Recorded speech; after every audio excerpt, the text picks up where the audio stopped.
Everybody, thank you so much for joining me. Today I have the pleasure of spending some time with Miss Christy Friesen. So Christy has joined us today and we're going to talk a little bit about her history, why she got into the real estate business, and a couple other questions. And so we will just go ahead and dive in here. So Christy, thank you so much for taking some time out of your busy day to come see us. Thanks for asking. Yeah. Well, I'll just dive into that first question here. Okay. So what made you say, I want to sell houses for a living? What got you into that? I mean, I don't know if I ever said I want to sell houses for a living. I just was trying to figure out my life. At one point, I was bartending. I bartended for 15 years at Old Chicago, and I was teaching at Wichita State. I was teaching Spanish, and the pay for that was pretty rough. It wasn't enough to pretty much put gas in the car every 2 weeks. Yeah. So I had this one regular I really liked, whose name was Greg Robson. And He's basically been my mentor for the last I've been in for 15 years now. Oh. So he's been my mentor for the last 15 years, and I still bounce stuff off of him. I still learn stuff from him all the time. Yeah. One day I was like, what do you do? He's like, well, I'm a real estate agent. And I said, interesting, tell me about that. He said, oh, you should do it.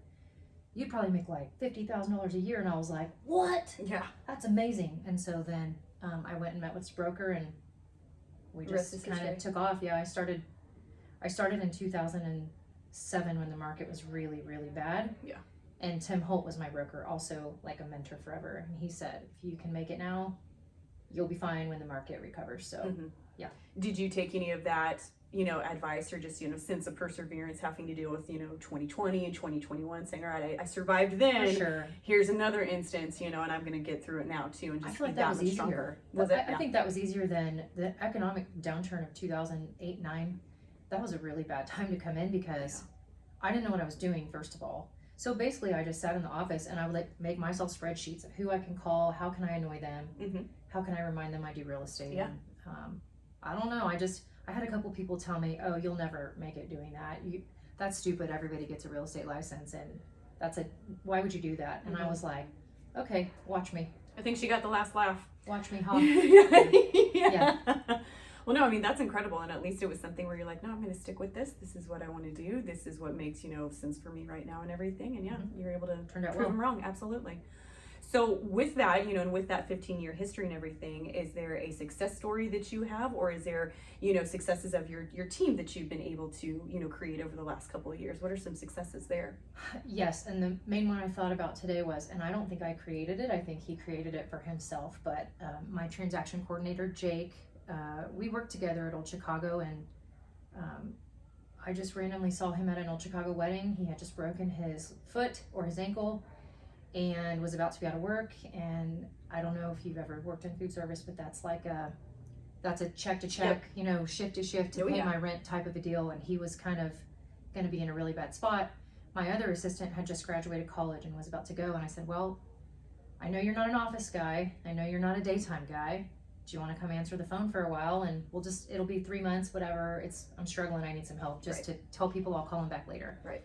He's like, I don't know. We'll see. We'll see. I'll try. And then he was like, what time do I have to be there? I was like, show up at 9:30. I really don't care. It's fine. And now he beats me to the office most days. He's licensed.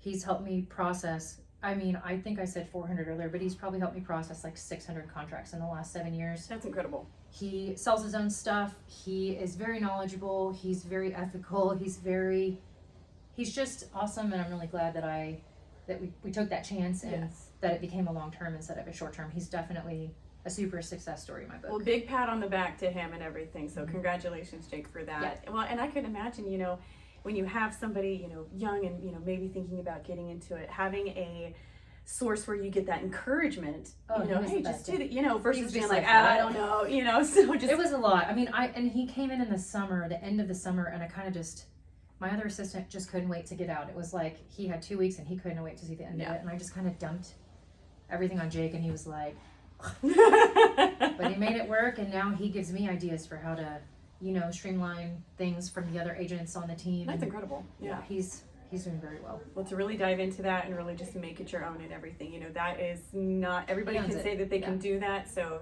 kudos to him for sure. For sure. Well, so with people wanting to get into, the market right now, either considering selling a property or if they're wanting to purchase for a first time, do you have any advice or any words of wisdom for people out there purchasing? wanting to dive in? It depends on the price range. Yeah. Some of those price ranges are still really ugly and hard to find something that's move-in ready. 150. There's still going to be multiple offers. There's still going to be some over asking. There's still going to be a lot of concessions made by the buyer to get into the house. 400, 500, okay. The builders are starting to offer concessions. It might be a good time to buy, and if you're worried about the rate, refinance later. Mm-hmm. What is it? Marry the house, date the rate. Yeah. Is that what? Yeah. That's what I've heard. I've just been telling people, just hold your nose. When you're making that mortgage payment for the first couple years, it's not always going to be like this. And rent everything is 100% interest. So, absolutely. Yeah. Oh, and that's the thing too. Like giving folks just a little bit of perspective, I think really helps. Soften that sticker shock, Sure. or just to say, hey, again, it's not always going to be like this or anything. So when I married my husband, his interest rate on his house that he owned was like 14%. Yeah. So 6% to me was, when we bought our current house, we ended up getting 6, and then we refinanced to 5, and we thought it was like the best thing in the universe. Right. Like we were like, we're rich. Yeah. But And now, perspective is it's everything. Yeah.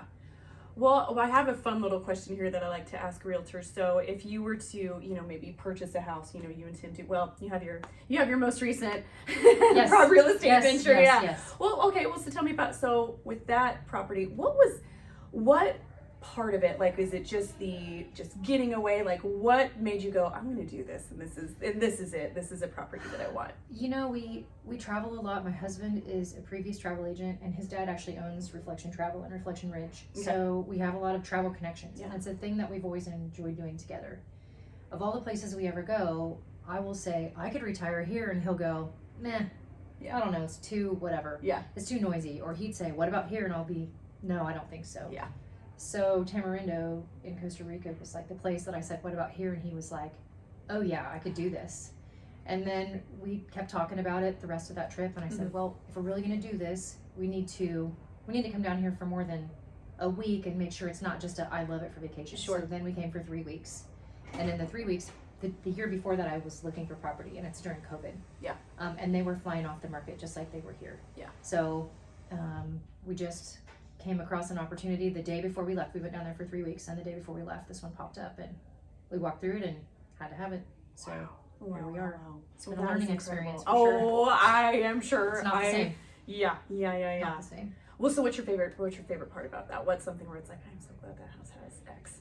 The private pool is good. Yeah. It's nice. Well, Yeah. and we have big trees all around. There's a troop of monkeys that lives in the back. There's Do animals, they eat hummingbirds. snakes? Is the snakes? I wish they continue to be an I wish they issue? did. I don't really know. That snake is still there somewhere. I don't really know where he's living right now.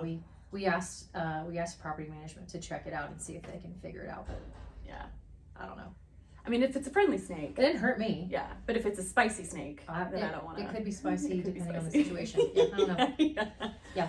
Well, that is incredible, and I wish you guys the best of luck with Thank that. you. That is something where everybody has a little pipe dream and everything, but I think you guys are truly making that to You only reality. live once. Like, Well, yeah. let's go. Yeah. Yeah. So very inspiring. I'm like, I want to go to Costa Rica. Come on. I have friends from high school that are staying there right now.